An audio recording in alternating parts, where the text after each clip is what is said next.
Sebuah mobil angkutan umum berwarna merah penyok akibat tertimpa batang pohon berukuran besar di Palantikang, Kecamatan Patalasang, Kabupaten Takalar, Rabu tanggal 10 Maret tahun 2021.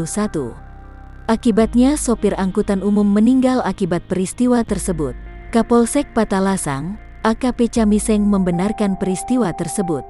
Menurutnya, saat ini tim gabungan TNI Polri dan BPBD Kabupaten Takalar sedang melakukan evakuasi pemangkasan pohon.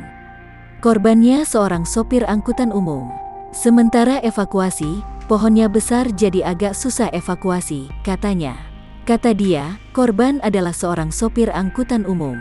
Namun pihaknya belum mengetahui identitas korban. Belum diketahui, karena masih sementara memotong ranting pohon. Korban masih terjepit pohon, pungkas Kapolsek.